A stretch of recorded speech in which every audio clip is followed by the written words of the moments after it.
Good afternoon. I am here with Charlie Chenoweth. We are at Bootlegger Vineyard in Sebastopol. I don't think we could have gotten a more gorgeous day. Hello, Charlie. Hi. So Charlie is going to teach us all about pruning and vineyard management. He's quite the king of vineyard management. And I was just learning about rootstock. Can you tell us a little more, Charlie? Yeah, rootstocks are compatible to soil and variety. Different sites you'd use different rootstocks. So. And what are the two you use here? This is 101-14 and 420A. Great. So yeah, you take a soils test and you use what rootstock is most compatible to that soil, and then as how you want to set up a vineyard with what varieties. So. Perfect. And what do you have planted here? Pinot Noir and Chardonnay. Oh, you don't say. Yeah. Two of my favorites. And we have a cordon pruned. It's a unilateral cordon. So they have spurs, and we'll prune to the spur on these in just a few minutes. And on the other side here, we have a 101-14 rootstock, and we are doing a Guyot pruning, cane prune. I know. We'll do some of these vines together, and we'll. Guyot. Yeah. So can like a normal person tell the difference of the shape of these vines?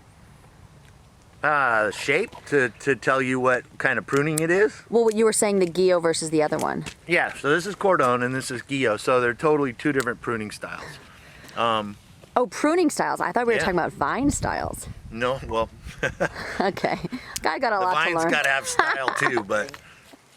So if you were just to walk in a vineyard and kind of look at history, is important to know the health of the vineyard and what's going on. So if this was your first time, you would look at the vineyard and look at the size and girth of cane, the growth, if it's been hedged or not.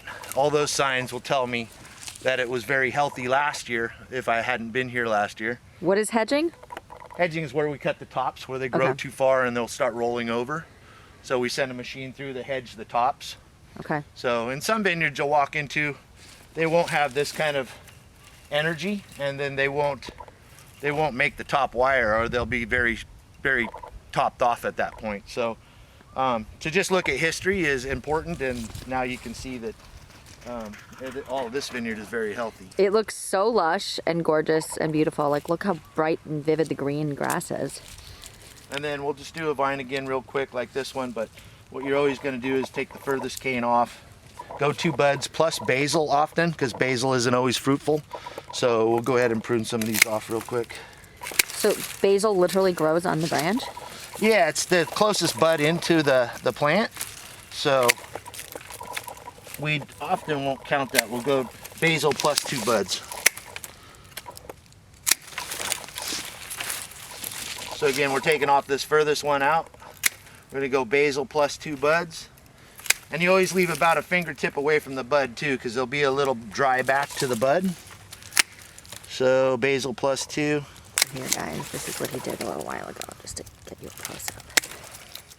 And then you're looking at future whenever you make these decisions. And every vine's a different decision. So I'm assuming what you're doing for next year is similar to what you just did last year, because you've been this is farming these since 0809. We've been happy with at this vineyard. But that's the thing, we'll go to these other areas next. And we did multiple things. We actually have 16 different combinations of Pinot. Oh my gosh, 16 clones? Nope. I got some of the same clones, different pruning and different rootstocks, so therefore it's different. Wow. And then do you have like a chart where you remember all this? No, it's all in my head, but yeah, we have charts, but I don't look at them. Wow. So who are some of the wineries that get grapes from this stunning vineyard? Let's see. Well, it started off with Michael Brown and I and Ted Elliott. Costa Brown has a share in this, and Ted Elliott, but we sell to, gosh, Karen Cakebread, Patson Hall, Costa Brown, Cirque, Chenoweth, Dutcher Crossing, Joseph Phelps.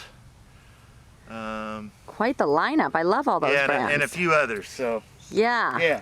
So yeah, I've had a lot of guys that have been with me for about 20 years or more. So they kind of know the vines. They planted the vines. So as we were talking about decisions on every plant, I don't know that they sometimes do the same rows each year. So they they get familiar with the plants in that row and they make those decisions, and then they can see their decisions from the year before. So it's very cool. yeah.